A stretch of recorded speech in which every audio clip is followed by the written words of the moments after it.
Today, I'm going to put an expansion team into Madden 24 franchise.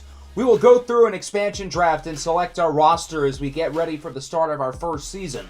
Before we get started, though, we have to meet the team itself.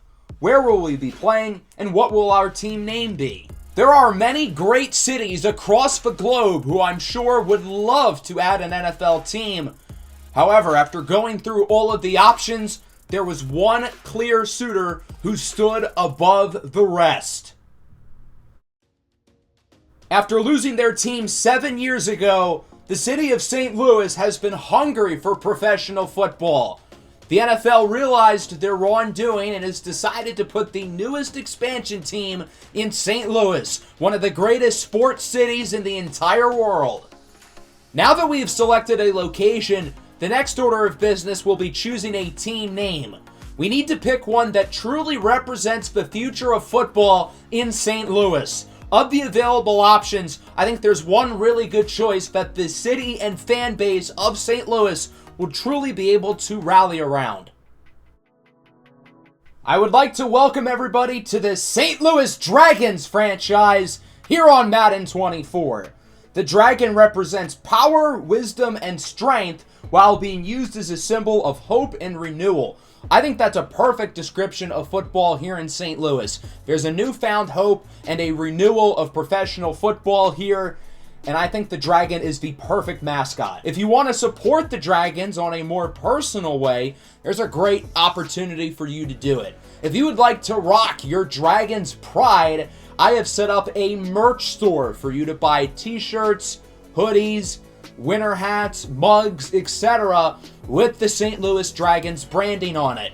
I'm going to be adding more different clothing options throughout the upcoming weeks and months, so if you check the link in the description, there's a whole bunch of options with the Dragons, and if you use code OCTIDRAGON within the next week, you will get 10% off of your order.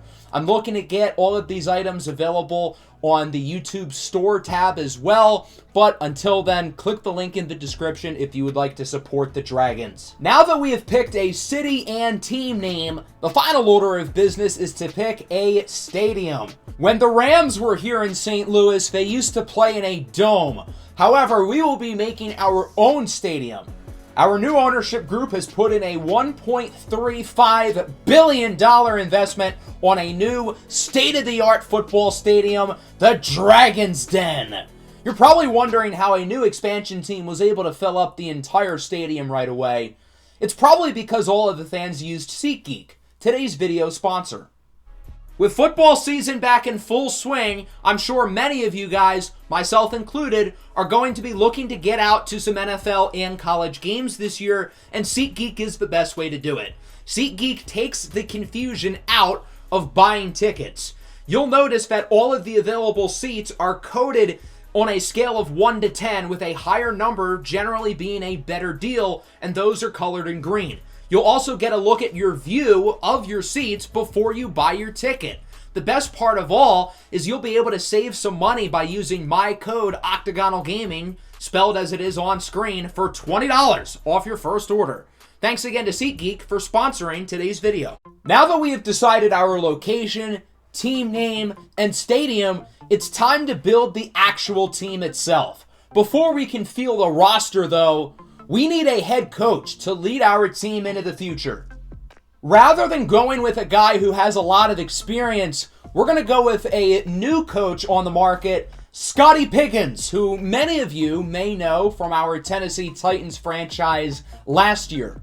Scotty Pickens was the very first player we drafted in the series, a super talented and speedy wide receiver out of the University of Arizona, who ended up having a Hall of Fame career with the Titans. And now that he is retired, he is going to be the new head coach of the St. Louis Dragons and will lead our team into the future. So now that we have a head coach, we've got to figure out which players are going to be on the roster, and we are going to be doing that with an expansion draft. We're going to compare our expansion draft today to that of the Houston Texans back in 2002, which was held 21 years ago. There's a lot of differences between that draft and ours because the Texans got to have their draft in the offseason and they got to make roster moves along with the expansion draft, whereas we are in the preseason and we need to fill our entire roster through just the expansion draft. So with the Texans, they did not have a large array of players to pick from. Each team left just 5 players unprotected, and under 50% of the Texans' initial roster was filled off of expansion draft players. For us, we need our whole roster to be of players who we draft today, so because of that, each team will only be protecting 20 players. I know that doesn't really seem like a lot, but once you factor in that all rookies will be exempt from being drafted, it's more like each team gets to protect around 30 players. Along with all of their rookies, each team will manually choose 10 players on offense and 10 players on defense to protect. You can also replace one of these players with a special teamer. The Ravens, for example, are probably going to protect Justin Tucker over one of their lower level starters. I have a full Google sheet in the description of every player protected by every team. If you would like to take a look, if you have questions about certain players who were protected over others, I would be happy to answer them in the comments below. While we have a whole lot more players to pick from than the 2002 Texans, we also have a lot of disadvantages compared to them as well. The Texans were gifted extra draft picks by the league, including the number 1 overall pick in the 2002 draft, which ended up being David Carr. As for us, we are not getting any extra picks. We're just going to get the selections that we would have already had.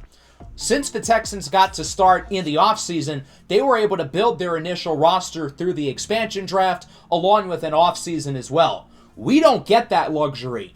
We have to build our entire roster through the expansion draft since we're starting in the preseason. We don't get an offseason to sign players or draft rookies like the Texans did.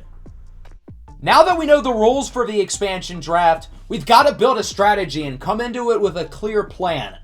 The most important thing, obviously, is going to be drafting young players. We want youth on the roster, and we want guys who can potentially be here for the long haul. I also think it's going to be a good idea to take chances and risks. There are some good players available in the expansion draft who were let unprotected by their teams because of red flags they have, whether that's old age, whether they are on bad or expiring contracts, or if they have major injury history. Don't be afraid to take a risk on a guy who a team views as a negative asset, but still happens to be a good player. We need as much talent as we can get.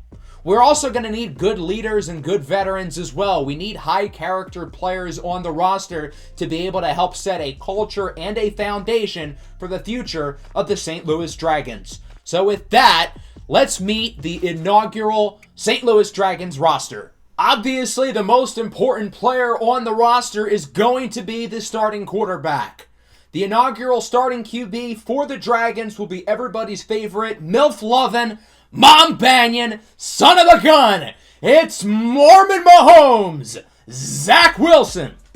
Now, obviously, Zach Wilson is an interesting case because just a couple years ago, he was the 2nd overall pick in the draft. Things really have not worked out so far for Zach Wilson with the Jets, but he's going to get another opportunity here in his 3rd season out of BYU. I know it says he's only been in the league 1 year, but everybody's years are glitched for some reason. Zach Wilson has the physical tools to be really good. He's got a cannon of an arm with 93 throw power, and he's got the wheels to be able to move on the run. But he's just not a very refined quarterback, and he's going to have to play well if he wants to keep his starting job, because we have 2 very capable backups with Mitchell Trubisky and Tyrod Taylor. If Zach Wilson struggles, one of those guys will replace him very early on. I think the offensive skill position players are by far the strength of the roster as we start with the running back room. We've basically got thunder and lightning here with DeAndre Swift and D'Onta Foreman. Swift is lightning. He's going to be our big play threat, our main pass-catching back. I would argue he's the most talented player on the entire roster. He's a really good young piece. The problem with DeAndre Swift is that he just has a hard time staying healthy, but when he's on the field, he's really good. D'Onta Foreman, on the other hand, is thunder. He's a tough, physical, downhill runner, and I have gone on record to say that he is the most underrated player regardless of position in the NFL. Nobody talks about him, but he's quite good. Along with Swift and Foreman, we've got some other interesting guys in the backfield, including former first-round pick Clyde Edwards-Helaire. Clyde hasn't really been able to figure it out here with the Kansas City Chiefs, but I think in a reduced role with us, he could be pretty good. He's not as talented as DeAndre Swift or Deontay Foreman, but I think as the third running back, he's still going to get plenty of touches. Swift, Foreman, and Edwards-Helaire are all in the final years of their contracts. Pierre Strong Jr. is the only running back still under contract for next season. The wide receiving core is also quite interesting. Michael Thomas and Michael Gallup are two of the just 3 players on the entire roster who are at least an 80 overall. We'll start with Michael Thomas, who is the best player on the entire team. He's certainly an interesting case because we know the talent is there. Just a few short years ago, he was regarded as one of the best receivers in the league. The problem is the guy can't stay healthy, but when he plays, he's quite good. His last fully healthy season was 2019.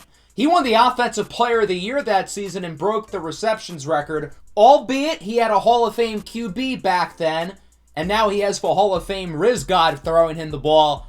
But still, when Michael Thomas is healthy, he is a superbly talented player. Michael Gallup is in a similar situation as Michael Thomas. He signed a big extension with the Dallas Cowboys, gets hurt, and hasn't really been healthy since. With the Cowboys acquiring Brandon Cooks to be their new wide receiver too, Gallup is a lot more expendable. He's on a large 4-year contract, and I'm willing to pay it because I think there is some talent left in the tank with Michael Gallup, and we're going to try to revitalize both Gallup and Thomas's careers because I know both of them are talented players when healthy. Behind them, we've got a nice battle for the wide receiver 3. Most likely, that'll start the year as Greg Dortch. He'll play in the slot. We're also going to see some Denzel Mims and Khalil Shakir action as well. They're both interesting young players. I like the tight end room. We've got some solid guys here with Will Disley and Mo Alley-Cox, 2 proven vets. But I think it's pretty likely that Isaiah Likely is going to get the most snaps here. Pun intended. Isaiah Likely is in his 2nd season out of Coastal Carolina with the Baltimore Ravens. He showed a lot of flashes as a rookie, and I do think he could be the long-term starting tight end here in the future, especially with him having star development. I'm excited for this tight end room. I think we've got a lot of depth and some good players. So while the skill positions truly are a strength of this team, the offensive line, as much so, is a major weakness. Our starting tackles to open up the year will be Jonah Williams and Cam Fleming. The backup tackles will be Andrew Wiley and Walker Little.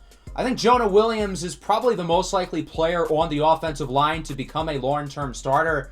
Just a few years ago, he was the 11th overall pick in the draft by the Cincinnati Bengals. It hasn't really worked out there. He's on the last year of his contract, and I'm willing to give him a shot to see what he's made of as the starting right tackle. The guards are not great, but they are young. We've got Netane Muti and Ed Ingram as the starters, with Liam Eichenberg and Logan Bruce as the backups. And then at center, we will have Drew Dahlman as the starter, with Bradley Bozeman backing him up. Overall, it's a pretty interesting offense. We've got a young quarterback. We've got some talent on the skill positions, but the offensive line is really not good, and overall, it's a pretty weak unit. The defense isn't much better either. We do have some intriguing pass rushers with Emmanuel Ogbah, Yetur Gross-Matos, and Joseph Osai. We'll start with Emmanuel Ogbah, who as a 79 overall is tied for the best player on the defense. Ogbah's another guy who is a pretty good player, but he's on a super big contract that I'm willing to pay because I want talented guys on the roster. As for the other young players behind him, I'm excited to see what Gross-Matos and Joseph Osai can do. Osai, in particular, I think is a really intriguing player, being that he's only 23 years old. Obviously, he's most known for the penalty in the AFC Championship last year that pretty much lost the Bengals the game. But I think he is a talented player with some upside. Behind our main starting defensive ends, we'll have Michael Clemens and Tyquan Lewis get playing time. At defensive tackle, we've got an interesting group of 4 with Levi Onwuzurike, Fedarian Mathis, Javon Kinlaw, and DeMarvin Leal. I think Onwuzurike and Mathis will be the main starters on early downs as they are the 2 best run defenders of this group, but I'm actually most intrigued by Javon Kinlaw, a former first-round pick out of the University of South Carolina. It has not really worked out with Kinlaw in San Francisco. He has not developed into the player they would have hoped for, but I still think there is some upside with him, again, on the last year of his contract, especially as a specialized pass rusher on passing downs.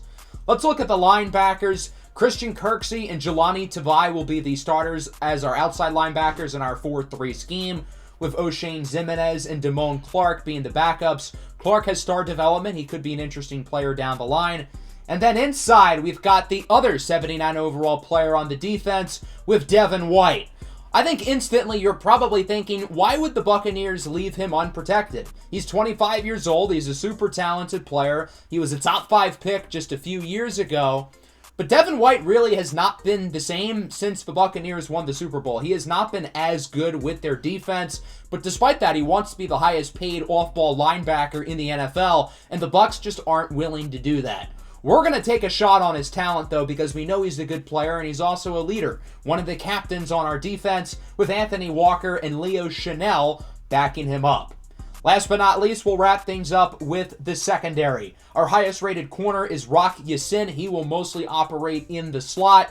And our outside corners will be Jeff Okudah and Caleb Farley. Both Okudah and Farley were left unprotected by their teams for the same reasons. Okudah was a super highly drafted player, the 3rd overall pick in 2020 by the Lions. He could not stay healthy through his first 2 seasons. Then last year he was finally healthy and actually started to play well before really struggling towards the second half of the year. And that led to him getting benched and eventually traded. As for Caleb Farley, it's a similar story. Super highly regarded prospect out of Virginia Tech. He's had a hard time staying on the field, and when he has been on the field, he hasn't been all that good. We know Caleb Farley quite well on this channel, being that he was a big piece on the defense in our Titans franchise last year. He won our Super Bowl MVP with a pick 6 in that game, and he ended up making the Hall of Fame. Now, do I expect Caleb Farley to be a Hall of Famer here? No, I don't. But I am pretty excited about having him and Jeff Okudah as the cornerback duo. Behind those 2 guys and Ya-Sin, we've got Greedy Williams. I still have hope for him. He's only 25 years old. He's 6'2". He's a really impressive athlete. Behind him, we've got Kobe Bean Bryant. He's only 24 years old. I like his versatility. I think we're going to use him in nickel and dime packages inside, and he might get some looks at safety as well. One of the players I'm most intrigued by defensively is certainly Darnell Savage. He was a former first-round pick of the Packers, and he's an interesting player because I think he's really versatile. He can wear a lot of different hats for you on defense, but the one problem is that he hasn't really found that one position that he's been able to excel at, and hopefully him being given a new opportunity here, he'll find a spot and he'll really succeed. The other safety spot is basically an open competition. We've got Josh Metellus, J.T. Gray, and Damar Hamlin from the Buffalo Bills. I'm really excited about Damar Hamlin. I'm curious to see how he plays. Josh Metellus as well is pretty intriguing. And then J.T. Gray, we mainly got him as a core special teamer. He'll be the captain of that unit. I think our defense has some intriguing young players. Devin White is obviously talented. We've got some intriguing young defensive backs with Okudah, Farley, and Savage. But again, it is a pretty weak unit. Last but not least, we do have to meet the special teamers. We have got 2 absolute units at kicker and punter. The kicker for the Dragons will be none other than Dicker, the kicker. It's Cameron Dicker from the Los Angeles Chargers. And then at punter, standing at 6 foot, weighing in at 255 pounds, the big fella, Presley Harvin III. That's the roster for the St. Louis Dragons here in Season 1. There's a very common theme with the guys on this team. There's a lot of guys who have a lot to prove. A lot of these players have had a hard time staying on the field due to injuries. A lot of these guys are on expiring contracts, damn near half the roster. And a lot of the other players on the roster who are not expiring are on bad contracts. So it's certainly an interesting dynamic of players we've got here for the short and long term. With this roster being pretty terrible, many people are going to expect the St. Louis Dragons to be one of the worst teams in the NFL this year and have a top pick in the draft. If they do, there is a generational quarterback prospect in this class waiting by the name of Puma Whitlock out of Ohio State. I can pretty confidently say Puma Whitlock will be the best quarterback prospect to enter the league within this series. For those who want a little bit of a backstory on Puma, he has had basically the perfect collegiate career. His first season as a starter was his sophomore year. He led Ohio State to a national championship victory over an Oklahoma team who eventually had many NFL-level stars, including former Titans quarterback Romeo Coloci. As a junior, Puma won another national championship, leading Ohio State to the win over Washington, and Puma Whitlock won the college football playoff MVP both seasons. Well, he's now a senior getting ready for the NFL draft, and he's basically the perfect prospect. 6'4", 192 pounds. He's a really impressive athlete. He's got good speed, good quickness, good arm strength. He's unbelievably accurate. The one question with him is that he has always had a super good surrounding core at Ohio State. But even so, he makes that offense run, and man, is he special. If the Dragons get the opportunity to select him, he very well could be the face of the franchise, but the Dragons would probably need the number 1 overall pick for that to happen. And while they probably are the favorite to be the number 1 pick, since this team, well, it isn't very good, we're certainly going to give it our all and try to win as many games as we can to really set a culture and foundation for this football team. We're going to simulate through the preseason, and it is worth noting that everybody is going to play. Every single player on the roster was basically thrown to the curbside by their old teams, so because of that, they all have something to prove. In the preseason, the team ended up going 0-3, which isn't that much of a surprise. It seems like the defense played pretty solid. We never allowed more than 23 points. We just had a problem scoring the ball. None of the 3 quarterbacks were very impressive. The run game was mediocre, although Clyde and Swift both were solid. Greg Dortch led the way receiving. The offensive line wasn't too bad, and there were some standouts defensively. Javon Kinlaw was the most impressive player on the roster through the preseason with 4 tackles for loss and 1.5 sacks. Good to see him playing well. Normally, this is where we would start cutting people, but since we only drafted 52 players, we have nobody who we need to cut. Everybody's going to make the final roster. Mo Alley Cox, though, will miss the first 6 games of the year. We're actually going to put him on IR to try to get an extra roster spot, and we're going to sign 2 players out of free agency off of practice squads. Even though we couldn't draft rookies, we can still sign them. Jalen Jones off of the Colts practice squad will be the first player we sign. He's a versatile defensive back, only 21 years old. I like his upside. And then running back Sean Tucker from the Tampa Bay Buccaneers, again, only 21 years old. I like his athletic tools, and I will be pleased to add him to the roster. We filled out the practice squad as well with notable names including Dwayne McBride, Anthony Schwartz, Corey Trice, Ifitu Melifonwu, and others. Let's take a look at the schedule for this first season. Our inaugural game will be against the Washington Commanders next episode. We will also play our home opener against the New York Giants at the Dragon's Den. I plan on going through 2 to 3 games per episodes, and we're also going to have segments throughout the year where we look at some of the top college prospects like Puma Whitlock. So that's pretty much going to wrap up the episode. I hope you guys enjoyed and are excited for more of this series. This first episode has been really weeks in the making, and I really hope you guys enjoyed it. Make sure to leave a like and subscribe to the channel if you are new for more Madden 24 and more St. Louis Dragons content. Peace out.